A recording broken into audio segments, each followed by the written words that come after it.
ارجع اقول لكم مثل تاني قاله قديس من القرن الثاني الميلادي. قال الكتاب المقدس ده عامل زي ما يكون قطع فسيفساء.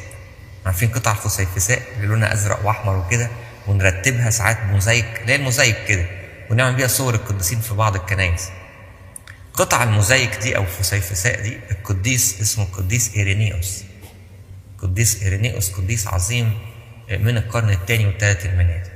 قال آيات العهد القديم دي عاملة زي قطع الموزايك أو الفسيفساء، ممكن ترتبها جنب بعض تطلع لك وش المسيح، وممكن ترتبها جنب بعض تطلع لك وش الشيطان. ازاي؟ مع هي نفس القطع. يقول هكذا آيات العهد القديم أو آيات الكتاب المقدس، ترتبها جنب بعض تقدر تفهم منها بالروح. لو أنت إنسان فعلا فيك روح ربنا تفهم بيها اللي مقصود، وممكن تفهم بيها عكس اللي مقصود لو رتبتهم بطريقة مختلفة. الطريقة هي اللي هتختلف. طب والطريقة دي تشتغل ازاي؟ حسب اللي جواك. لو جواك نور تفهم النور، لو جواك ضلمة تفهم الضلمة. عشان كده زي ما قلت لحضراتكم السيد المسيح قال لهم كده: لو كنتم بتحبوا موسى كنتوا حبيتوني، لأن نفس اللي بيتكلم بيه موسى أنا بتكلم بيه، بس انتوا قلبكم مش بيفهم. انتوا ليكم أذان وما بتسمعوش، وليكم عيون وما بتنظروش، لأن أعمالكم كانت شريرة. هي دي الحتة. اللي عايز يفهم هيفهم، اللي مش عايز ورافض يفهم هيفهم بطريقته الغلط.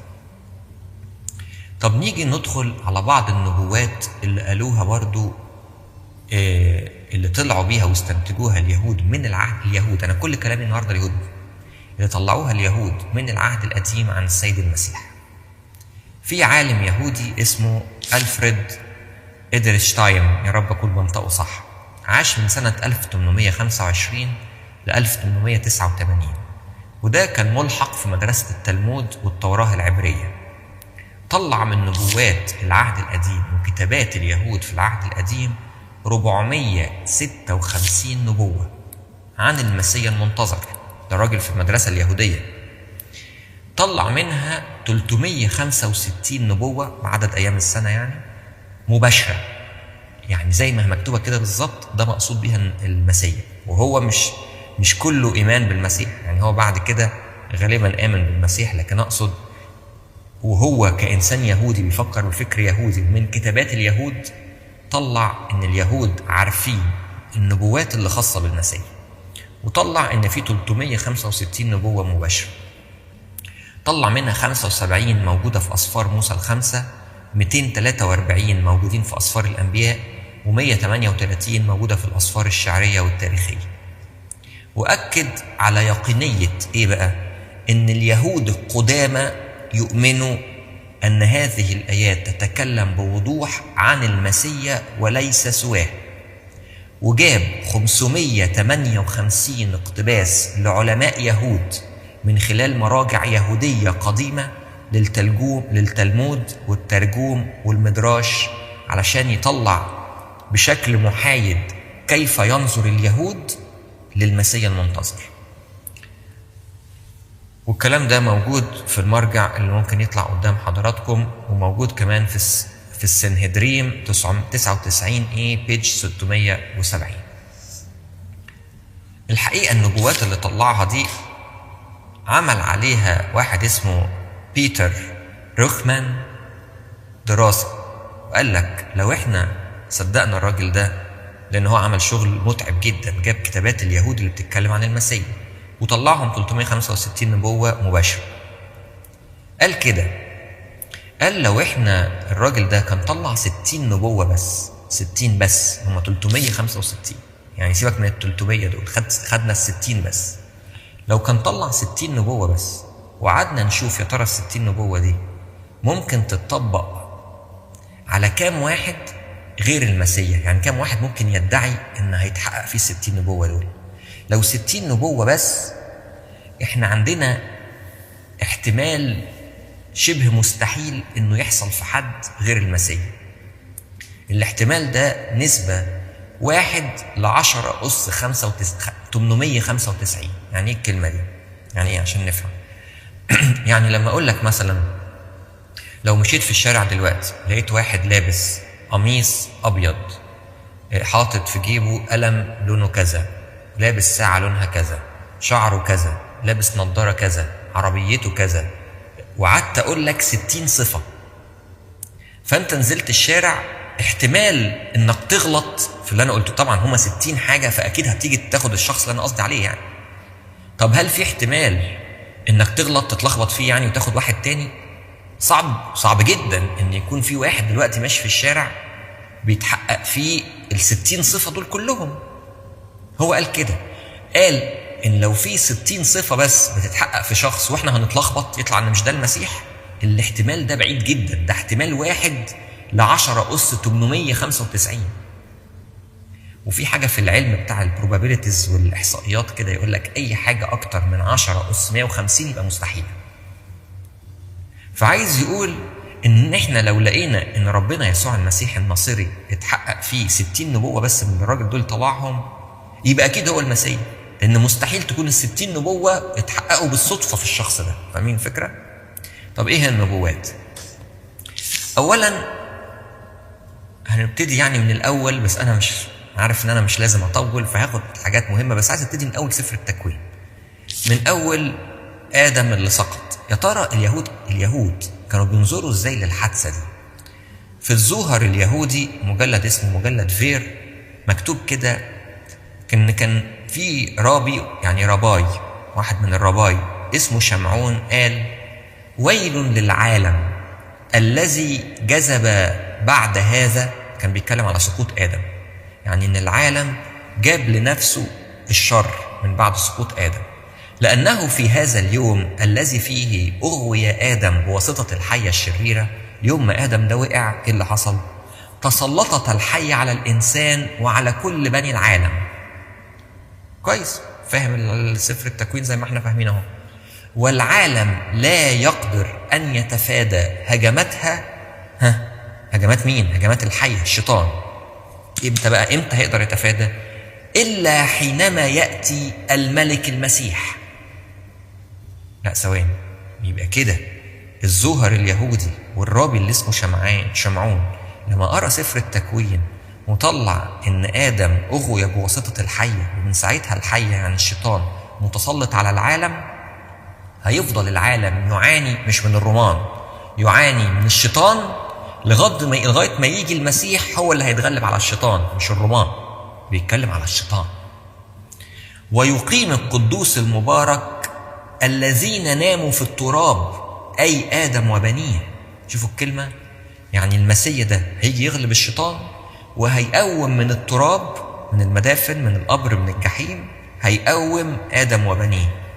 ولكن حتى ذلك الحين لغاية ما ده يحصل ستستمر الحية قائمة على العالم لتأخذ أرواح كل بني البشر. لا ده كده واضح إن هم فاهمين، دول عارفين كويس قوي إيه اللي بيحصل. عارفين اليهود دول عاملين زي إيه؟ لما احنا نقرأ العهد القديم وما نرجعش لليهود كيف فهموا العهد القديم، عاملين دلوقتي زي واحد بيقرأ العهد الجديد بس ما بيرجعش كيف فهم الآباء العهد الجديد. انت ممكن تقرأ العهد الجديد وتطلع فكر إخواتنا البروتستانت، لأن مش واضح بوضوح القداس مكتوب إن في إفخارستيا وفي جسد دم المسيح، بس لو حد عايز يغير في شوية ويفهمها بطريقة، ما أنا ممكن يطلع مدرسة بروتستانتية وممكن يطلع مدرسة أدفنتستية وهكذا، ممكن يطلع أفكار غريبة، لكن في فكر مستقيم نفهمه من كيف فهم الآباء العهد الجديد. كذلك العهد القديم ممكن تطلع منه إن ربنا عايز يحارب الرومان وإنه هيجي يعمل مملكة على الأرض، ممكن. بس لو أنت ماشي ورا كيف فهم الآباء بتوع العهد القديم بتوع اليهود، كيف فهم الآباء الأتقياء اليهود الكتاب اليهودي أو العهد القديم، نطلع ماذا كان يقصد الله من آيات العهد القديم. طب قالوا إيه تاني؟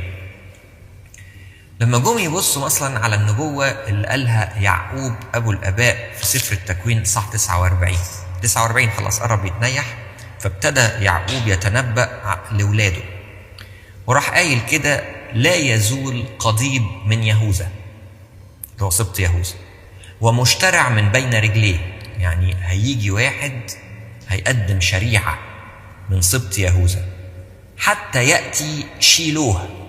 ايه كلمة شيلوه دي؟ شيلوه يعني الذي له كل الأمر وله يكون خضوع الشعوب. دي الآية بتقول كده. طب اليهود فهموا مين هو شيلوه اللي هيجي كي هيقدم شريعة العهد الجديد وهيجي من سبط يهوذا؟ اليهود من غير ما نعمل لهم حاجة كده، هم لوحدهم في المدراش المثال 19:21، مدراش رباه مراسي 1:16، التلمود البابلي 98 ب.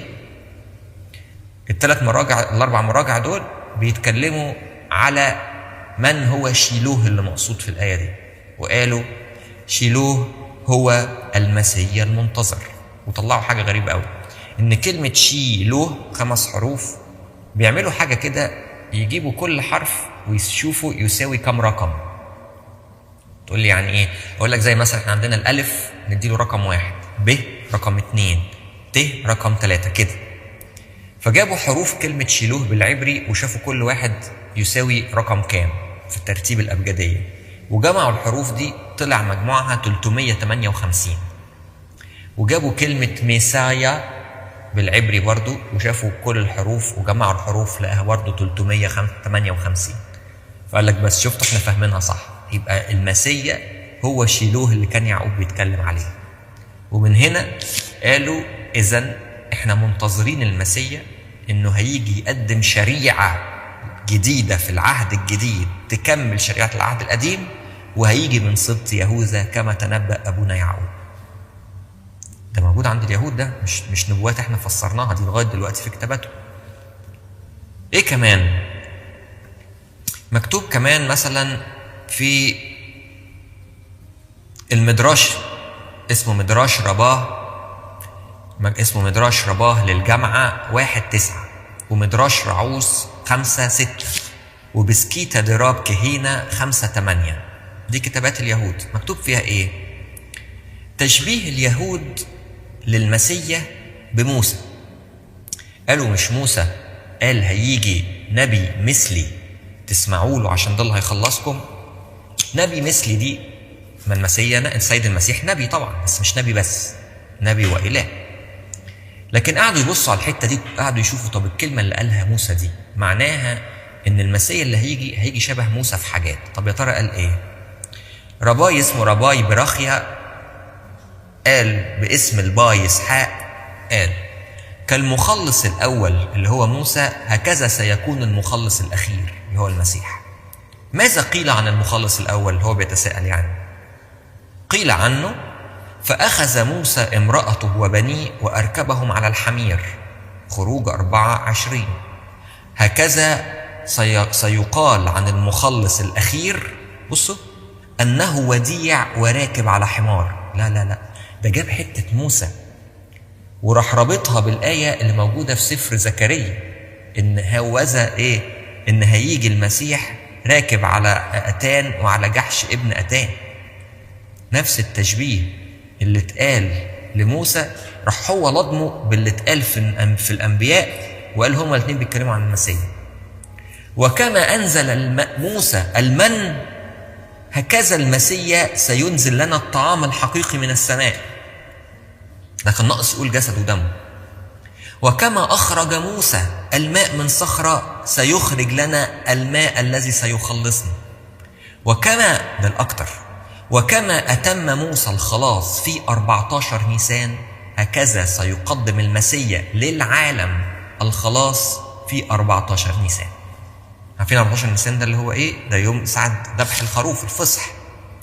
طب وايه اللي حصل في 14 نيسان بقى؟ المسيح عمل ايه؟ ده يوم الصلب. سيد المسيح اتصلب يوم 14 نيسان، هو يوم الفصح بتاع موسى في العهد القديم. وزي ما كان الخروف بيحطوا فيه سيخ كده وسيخ كده ويشوه على النار، هكذا كان المسيح على خشبة الصليب. الكلام ده في المراجع اللي قلتها لكم في مدراش رعوس، مدراش رباه، بسكيتا دراب كهينة، في المراجع اللي قلتها لحضراتكم. طب كيف فهم اليهود نبوة دانيال إن اعلم أنه من خروج الأمر لتجديد أورشليم، دانيال 9، وبنائها إلى المسيح الرئيس 7 أسابيع و62 أسبوعا، وبعد 62 أسبوع يقطع المسيح وليس له، ويثبت عهدا مع كثيرين في أسبوع واحد، وفي وسط الأسبوع يبطل الذبيحة والتقدمة، وعلى جناح الأرجاس مخرب حتى يتم ويصب المقضي على المخرب. إيه بقى الكلام ده وفهموه إزاي اليهود؟ الحقيقة كتاب حروب اليهود مجلد 6 الفقرة 4 تاريخ التوقع، بصوا كتاب اسمه إيه؟ تاريخ التوقع المسياني للرابي أبا هليل الفضي. كاتب كده شرح لسفر دانيال الإصحاح 9، وعمل الحسبة من سفر دانيال وطلع التشبيه اللي مقصود في سفر دانيال، وقال هنا واضح ان الآيات بتتكلم عن المسيح، الآية نفسها فيها المسيح اهو. فاعلم وافهم انه من خروج الامر لتجديد اورشليم وبنائها الى المسيح الرئيس 7 أسابيع، المسيح واضحه. فراح واخد الحاجات دي وقعد يترجمها ويشوف ارقامها ويشوف ايه اللي مقصود. لقى ان السيد المسيح بالحسبه هيجي بعد توقيت معين من الملك الفلاني، وهيقدم الخلاص لما يبقى عمره كذا، وفي نص الاسبوع يعني من يوم الاربع هيبقى عليه المؤامره، ويتصلب في اخر الاسبوع الجمعه، ده طلع كل حاجه وكتب بوضوح. ومن هنا اليهود كانوا منتظرين المسيح في العصر بالذات بتاع اللي جه فيه السيد المسيح، اللي هو بالنسبه لنا احنا دلوقتي اسمه القرن الاول الميلادي. كانوا متوقعين المسيح في الوقت ده. علشان كده يوسيفوس المؤرخ اليهودي أرخ إن في وقت ظهور السيد المسيح ظهر ده يوسيفوس ده عاش ومات يهودي، بيأرخ إن في الزمن ده بالذات ظهر ناس كتيرة كاتب أسمائهم. أنا توصلت ل17 بس هم يقال إن هم 40، بس يوسيفوس لوحده قدرت أتوصل، وموجودة في مواقع كتير. يعني لو فتحت سانتاكلا وكتبت الناس اللي ادعي إن هم المسيح في القرن الأول الميلادي تلاقيهم كتير جدا. توصلت بقول لحضراتكم ل17 بس هو يقال إن هم كانوا 40 واحد ظهروا أيام القرن الأول ده، وكل واحد عمال يدعي إن هو المسيح. اشمعنى؟ لأن هم كانوا عارفين إنه هيجي في السيد المسيح، لو المسيح الحقيقي هيجي في العصر ده تحديدا، وهيجي ويقول عن نفسه من المسيح ويقدم الخلاص. بس هم فهموها إنها خلاص من الرومان ولا خلاص من الشيطان. طب ما طالما قدامكم الكتب، ما تراجعوا الكتب وتشوفوا مكتوب فيها إيه. ما هي مكتوبة إنها خلاص من الشيطان مش بس من الرومان، وإن مملكته ليست من هذا العالم. فكان واضح ليهم في بعض الكتابات، مش هقول الكل بس في بعض الكتابات، إن السيد المسيح يجي في الوقت ده بالذات. والكلام ده زي ما قلت لحضراتكم كانوا اليهود فاهمينه، وكان مكتوب في كتابات يوسيفوس إن ناس كتير جم وادعوا إن هم المسيح، لأن هم عارفين إن الحسبة بتقول المسيح يطلع في الوقت ده. ده مش بس في الوقت ده، ده كانوا عارفين إن المسيح هيجي في الوقت ده، وهيجي في بيت لحم اليهودية تحديدا. مش كده؟ لأن كان متقال عند اليهود إن المسيح هيتولد من سبط يهوذا زي ما عرفنا، وفي الوقت ده وفي بيت لحم اليهودية، لأن ميخا قال كده. ومش بس ميخا، أقول لكم أدللها لكم بحاجة، مش هيرودس لما عرف إن في ملك هيتولد، إن المجوس بيقولوا كده، جاب علماء اليهود قال لهم بوضوح هو هيتولد اليومين دول؟ قالوا له يعني عارفين. هيتولد فين؟ قالوا له في بيت لحم. الله، ده ما فيش اوضح، ده عارفين. فراح ساعتها هيرودس طلع القرار وموت اطفال بيت لحم. جابوها منين دي؟ جابوها من اللي هم فاهمينه. زي دلوقتي كده سفر الرؤيا فيه الاباء مش شارحين حاجات كتير، في حاجات واضحه، في حاجات منتظرينها تحصل عشان تبقى اكثر وضوحا. فلما تيجي حد يقول هيجي واحد يعمل اعمال المسيح بالظبط، هقول لك كذاب. انا عارف الاباء مفسرين من سفر الرؤيا وقالوا لي ده هيجي فعلا، وده كذاب. ومكتوب في سفر الرؤيا ان في نبيين عظماء هيجوا علشان يقولوا للناس يرجعوا لربنا وما يصدقوش المسيح الدجال او المسيح ضد المسيح، وانه ضد المسيح هيعذبهم وهيلقي جثثهم في الشوارع. الكلام ده موجود في هيئه رموز في سفر الرؤيا، بس الاباء شرحوها وقالوا ايوه ده مقصود ايليا واخنوخ غالبا، الاثنين دول هيجوا. لان هو جبناها منين؟ الاباء شرحوها. فنفس الكلام من سفر دانيال قدروا يتوقعوا ان اللي هيجي هو هيكون المسيح الحقيقي اللي هيفدي العالم وهيخلص العالم من الشيطان، وليس فقط من مين؟ من الرومان زي ما البعض كان ادعى. لدرجة ان لما عدى القرن الاول الميلادي من غير ظهور المسيح في نظرهم، ابتدوا ينتحبوا ويقولوا ويل لنا، المسيح ما جاش، هو ربنا غضبان علينا ولا ايه؟ الكلام ده مثبت يعني في عالم يهودي عاش ومات يهودي اسمه راشمان، كتب في كتاب اسمه ليمان بي اس صفحة من 28 ل 30. كتب ايه؟ كتب ان اليهود انتظروا المسيح حتى سنة 7 ميلادي، يعني فضلوا منتظرين كده لغاية سنة 7، إلى أن انتحب رجال السنهدريم قائلين: ويل لنا، لأن القضيب قد زال من اليهود ولم يأتي المسيح بعد.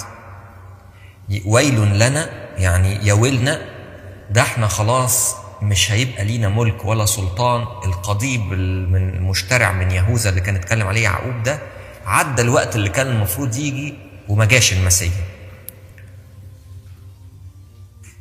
لكن طبعا هم بيقولوا كده، لكن ما يعرفوش ان المسيح قد جاء وآمن بيه الناس اللي بتقرأ العهد القديم ببساطة، مش منتظرين لا ملك أرضي ولا منتظرين تخلص من رومان أرضيين من أجل مملكة أرضية.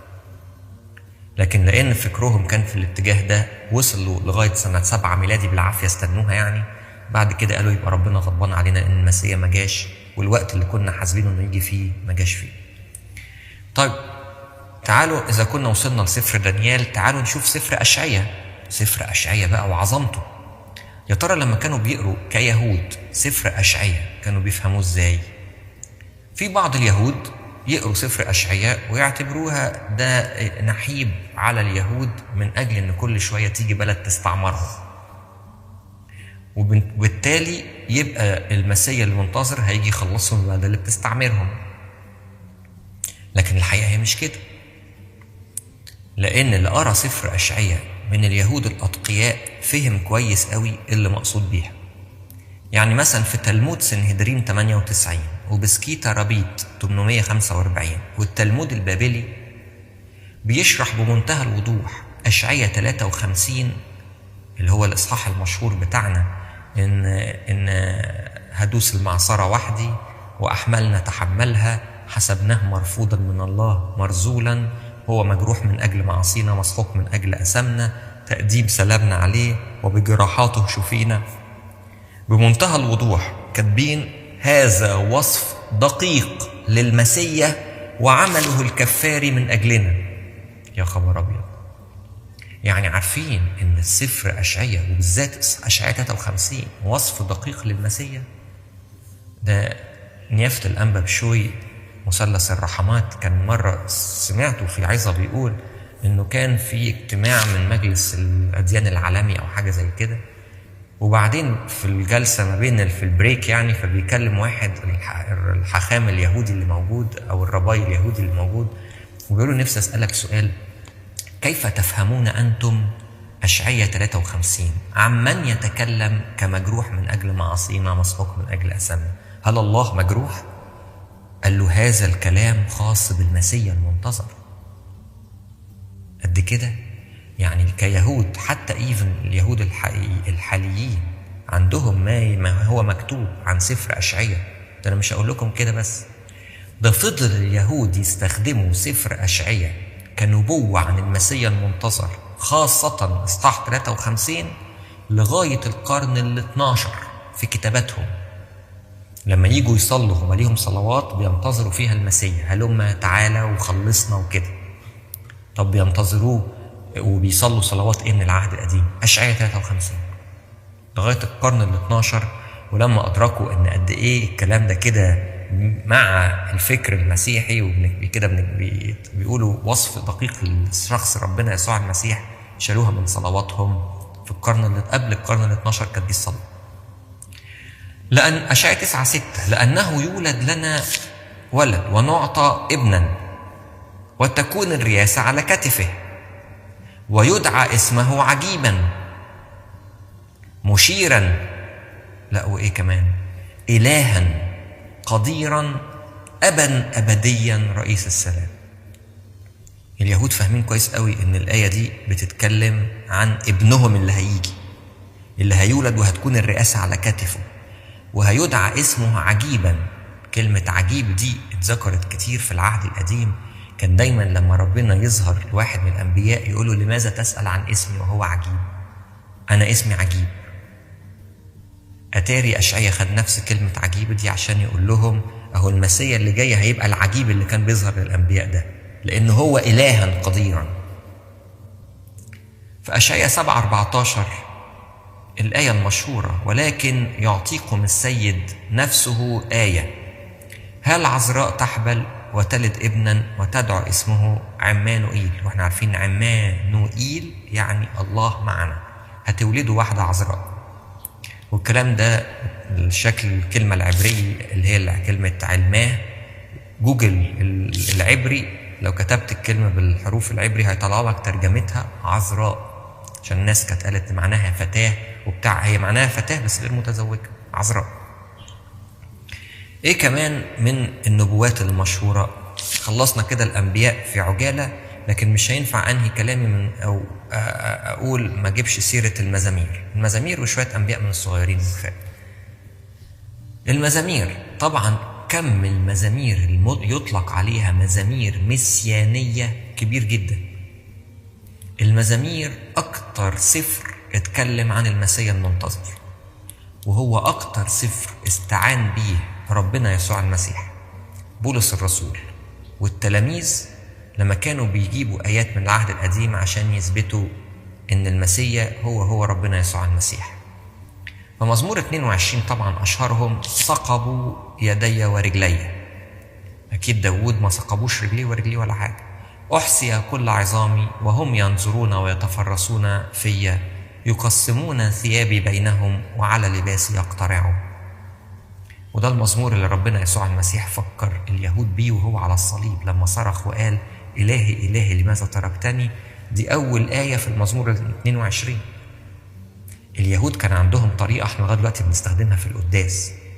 لما يجي الشمامسة يوزعوا المزامير على بعض أو على الناس، يروح يقول للشخص عايز يقول له صلي المزمور الفلاني، يقوم قايل له أول حتة فيه، يقول له: اللهم باسمك خلصني، يستجيب لك رب في يوم شدتك، قال الرب للرب. مش الشماس بيعدي يوزع المزامير بالطريقة دي؟ فاليهود متعودين على كده، لما يجي حد يقول لهم مطلع المزمور هم يكروه على طول. فمجرد ما ربنا قال لهم على الصليب: إلهي إلهي لماذا تركتني، رجعوه. فلما يرجعوه يرصوه في دماغهم هيلاقوا على طول: ثقبوا يدي ورجلي وأحصي كل عظامي وإلى آخره. وقدام حضراتكم مخطوطة من مخطوطات وادي قمران، اللي هي مخطوطات للعهد القديم ما قبل مجيء السيد المسيح بحوالي قرنين من الزمن. والجزء ده لحسن الحظ باقي، مع انه معظمه مقطوع، بس الحمد لله تبقى الجزء بتاع حتة من المزمور 22، الجزء الحمد لله اللي بيشمل كلمة ثقبوا يدي ورجلي، معمولة باللون الأحمر. دي كلمة واضحة جدا ان هي مش اي تعبير تاني، هي كلمة ثقبوا.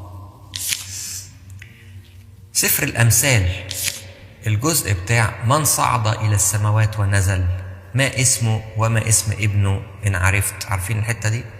اليهود كانوا بياخدوها من سفر الأمثال ويصلوا بيها ويقعدوا يراجعوها زي خرس الشمامسة حاليا كده. يقولوا من صعد إلى السماوات، يقولوا يهوى إلهنا العظيم. من نزل من السماوات، يهوى إلهنا العظيم. من قادر أن يرفع السماء، إله. دي حتة في سفر الأمثال كده، لغاية ما يجوا عند الآية بتاعت ما اسمه وما اسم ابنه إن عرفت. دول يقولوها، يقوموا التانيين يقولوا إيه؟ هذا سر عظيم لا يمكن أن ينطق به. يعني ده بقى سر إحنا ما نقدرش نستنتج مين هو المسيح اسمه إيه بالظبط. ده سر عظيم مش هنقدر ننطق به، لكن إحنا عارفين إن هو هينزل من السماوات وهيصعد إلى السماوات. هو ده يهوى إلهنا العظيم. لكن يا ترى هما فعلا ما استنتجوش اسم ربنا يسوع المسيح أبدا؟ تعرفين كلمة يسوع كانت موجودة عندهم، هي يشوع، هي يشوع، هي أشعيا، هي هوشع. الاسم ده كان موجود عندهم، لكن هما ما استنتجوش ان المسيح هيبقى اسمه كده. الغريبة ان في واحد اسمه دكتور إيلي ريبي من مؤسسة الأرقام العبرية جامعة أورشليم، ومعاه الدكتور موشي هايفا، وأيضا معاه واحد تاني اسمه دورون فيستوم، كلهم يهود. عملوا كتاب، الصورة بتاعته قدام حضراتكم، اسمه توراة كود. بصوا اللي قالوا لكم دلوقتي، يعني احنا ما بنحبش الطريقة دي في شرح الكتاب المقدس ولا في التأمل في الكتاب المقدس، لكن هم كناس بيقدسوا جدا اللغة العبرية، احنا مش عندنا، بس هم عندهم الفكرة دي. راحوا جابوا الآيات اللي باللغة العبرية اللي هي الآيات المسيانية اللي بتتكلم عن المسيح. احنا قلنا عددهم 365 آية. جابوا الأجزاء دي وراحوا عملوا حاجة غريبة جدا. راحوا دوروا على حرف اليه بالعبري اللي هو أول حرف في اسم يسوع، وبعد كده يدوروا عليه في الآية. يعني مثلا هي آية عادية خالص، مثلا إيه؟ ابتهجي جدا يا ابنة صهيون، اهتفي يا بنت أورشليم، لأن هوذا ملكك يأتي إليك، هو عادل ومنصور ووديع وراكب على حمار وعلى جحش ابن أتان. دي الآية اللي في زكريا 9:9، آية من الآيات المسيانية اللي اليهود عارفين دي آية مسيانية. يدوروا في الآية دي، أول ما يلاقوا حرف اليه يقفوا عنده، وأول ما يلاقوا حرف السين يقفوا عنده.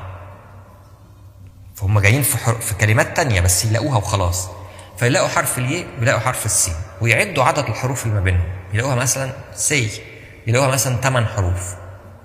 يقوموا يعدوا بعد السين 8 حروف يلاقوا حرف الواو، ويعدوا 8 حروف يقوموا يلاقوا حرف العين. يعني الفرق ما بين اليه والسين والواو والعين في الآيات المسيانية دايما رقم ثابت. عملوا الحكاية دي على كام آية؟ على أغلب الآيات المسيانية. يعني أنا مطلع قدامي زكريا 9:9 قدام حضراتكم. الحروف اللي باللون الأحمر دي هي حروف كلمة يسوع أو لقب المسيا اللي جاي، اللي هو احنا عارفينه إن هو يسوع، قدام حضراتكم باللون الأحمر. نفس الكلام عملوه في زكريا 11:12-13 اللي هي الآية بتاعت إيه؟ إن حسن في أعينكم فاعطوني أجرتي وإلا فامتنعوا، فوزنوا أجرتي 30 من الفضة، فقال لي الرب ألقها إلى الفخار الثمن الكريم الذين سمنوني به. فأخذت 30 من الفضة وألقيتها في الفخار في بيت الرب. أخذوا الآية دي برضو ودوروا على حرف اليه ثم حرف السين ثم حرف الواو ثم حرف العين، لقوا ما بينهم عدد حروف ثابت، مثلا 10 و10 و10. قبل كده كانت 8 8 8، لو في حتة تانية يبقى 7 5، يبقى دايما ثابتة عدد الحروف. وفي الكتاب اللي قدامكم ده بقى جايبين كل الآيات المسيانية وإزاي لقوا إن القاعدة دي ثابتة في كل الآيات. قلنا ما بنحبش إن احنا نثبت الطريقة دي، أهي ملحوظة مكتوبة في كتابات اليهود. بس زي ما بقول لكم ما كانوش يعرفوا يعملوها قبل المسيح ما يجي، لأن هم ما يعرفوش اسمه. لكن لما عرفنا اسمه نعملها بأثر رجعي، نلاقي اليه والسين والواو والعين والحتة اللي قالوها دي. حتة كمان في سفر زكريا، على فكرة سفر عظيم جدا مليان نبوات، يقول وأفيض على بيت داود وعلى سكان أورشليم روح النعمة والتضرعات. بتتقري في أسبوع الآلام دي. فينظرون إلي الذي طعنوه. إلي ده ربنا اللي بيتكلم، ربنا هنطعنه؟ ينظرون إلي الذي طعنوه وينحون عليه كنائح على وحيد له. إيه ده؟ خدوا بالكم من الضماير في الآية دي. ينظرون إلي الذي طعنوه وينحون عليه كنائح على وحيد له. ابن الله الوحيد المطعون، فاحنا بنعيط عليه وعلى أبوه، على الله اللي بيفدينا. ويكونون في مرارة عليه كمن هو في مرارة على بكره. حاجة كمان يعني ايه برضو تأمل عجيب كده. انتوا عارفين حضراتكم الصورة دي، ربنا يسوع المسيح وهو مصلوب على الصليب حط فوقيه يافطة فيها ال4 حروف اللي دايما بتترسم INRI اللي هي باليوناني، وتحتيها برضو 4 حروف بالعبري اللي هم اختصار لكلمة هذا هو ملك اليهود. باليوناني اختصارها INRI اللي بتبقى قدامكم دي، وبالعبري رخرة 4 حروف تانيين. الغريبة ان الكلمة بتاعت هذا هو ملك اليهود، ال4 كلمات دول لما ناخد اول حرف عشان نحطه فوق السيد المسيح او نستنتج ايه الحروف اللي كانت محطوطة فوق السيد المسيح، نلاقي ان ال4 حروف دول كانوا كلمة يهوه. يعني السيد المسيح كان مصلوب وفوقيه مكتوب INRI دي باليوناني، بس بالعبري مكتوب ال4 حروف بتوع كلمة يهوه. ويمكن ساعة اللي كتب القصة دي واكتشفها كتب ولعل هذا يكون هو السبب الذي جعل اليهود ورؤساء الكهنة يروحوا لبيلاطس يقولوا له شيل اليافطة دي من فوق المسيح اللي انت كاتبها، مش بس لأنها شهادة على إنه هو السيد المسيح، لكن لأنها شهادة على إن يهوه الله إحنا شايفينه قدامنا هو متجسد. ده مش بس كده، في حاجة عند اليهود غريبة بس هي موجودة في كل اللغات القديمة. اللغات القديمة كان الحرف يرمز لكلمة. يعني ايه؟ يعني مثلا في الهيروغليفي حرف الألف بالهيروغليفي بيترسم عصفورة، فممكن تتحط لوحدها فتبقى حرف الألف يعني عصفورة، وممكن تتحط وسط كلام فتنطق يعني ممكن تستخدم رسمة العصفورة دي لنطق كلمة أو ممكن تستخدم العصفورة لأن معناها عصفورة. العبري واللغات القديمة كده. فكلمة وه عبارة عن 4 حروف، وه. ال4 حروف اللي بالعبري دول كل حرف منهم ليه رسمة زي العصفورة بتاعت الهيروغليفي كده، فهنا في رسمة وهنا في رسمة وهنا في رسمة وهنا في رسمة. ال4 رسومات دول يا ترى ايه؟ ال4 رسومات دول يعني 4 كلمات فيهم حتى حاجتين مشتركتين، يعني وه، يعني الحرفين دول هم كلمة عين أو نظر، ينظر. طب والحرفين دول كانوا معناهم ايه؟ الحقيقة العبري بيتقري من الناحية دي كده: انظروا إلى يدي، انظروا إلى المسامير. تتخيلوا ال4 كلمات دول، الاتنين دول عينين ودي ايدين ودي مسمار، فلما تيجي تقراهم تلاقيهم انظروا يدي، انظروا المسامير. look at the arm, look at the nails. يعني فوق السيد المسيح كان في 4 حروف بالعبري هم كلمة يهوه. وأصلا كلمة يهوه لو كانوا هم ركزوا كده تحليلها بطريقتهم اللي هم متعودين عليها إن كل حرف معناه كلمة، فهي معناها انظروا إلى يدي، انظروا المسامير ولا ايه. تاني أقول إحنا ما بنملش لكده، إحنا مش دي طريقتنا اللي هتخلينا نؤمن ولا غيره. أنا مجرد من جوه كتابات اليهود بطلع هم بيقولوا إيه، لكن إحنا يهمنا النبوات، هي دي فعلا اللي تهمنا، ودي اللي اتكلمنا عليها كتير. الآباء والرسل استخدموها لإثبات حقيقة مسيا أو النبوة إن هي حقيقية عن المسيا اللي هو شخص ربنا يسوع المسيح له كل المجد. أختم بحاجة أخيرة من مخطوطات وادي قمران اللي اكتشفت مؤخرا في القرن اللي فات. وادي قمران دي حتة عند البحر الميت عبارة عن كهوف لقوا جواها مخطوطات، والمخطوطات دي كانت كتابات لأشخاص كانوا عايشين في قرون قبل الميلاد، 3 قرون قبل الميلاد. فلقوا الكتابات دي عبارة عن كتابات العهد القديم اللي كانوا بيصلوها الناس دول، ناس يهود، نساك يهود، وجواها كمان كتب تفسير ليهم. دول ناس نساك، ناس يعني روحانية بجد، عايشين حياة الرهبنة كده، بس هم يهود وعايشين في الكهوف. طب الناس الحلوة دي يا ترى لما جم يفسروا العهد القديم قالوا ايه عن المسيح؟ لان دول واضح ان هم ناس روحانيين قبل المسيح وبيقروا نفس العهد القديم، بس بيستنتجوا منه مين هو المسيح اللي جاي. في المخطوطة اللي قدام حضراتكم وهي بيبقى ليها كود 4Q246 مكتوب فيها ايه؟ سيدعى عظيما، عن المسيح اللي جاي، وباسمه يدعى، بس للأسف الحتة اللي بعديها مقطوعة، بس بعديها سيدعى ابن الله وسيدعونه ابن العلي، ملكوته ملكوت أبدي وكل طرقه حق، سيدين الأرض بالحق ويصنع السلام، سينقطع السيف من الأرض. الناس دي بخط ايديهم من القرن الثالث قبل الميلاد اكتشفناها ولقينا تفاسيرهم للعهد القديم. دول كاتبين بوضوح في كتاباتهم ان هيبقى اسمه ابن الانسان، وهو مخبأ في ذات الله منذ الازل. هو كيان مستقل لكنه لا ينفصل عن الله في ذات الوقت. ايه ده؟ هو آدم السماوي والكاهن الأعلى والمدافع والمكفر عن خطايانا. شوفوا الناس بقى الروحانية من اليهود اللي كانوا عايشين حياة الرهبنة. في ناس قالوا ان يوحنا المعمدان كان واحد منهم، اصل هم استمروا لغاية مجيء المسيح، لغاية خراب أورشليم كان الناس دول موجودين، يهود عايشين حياة الرهبنة. كان بعض الناس قالت يوحنا المعمدان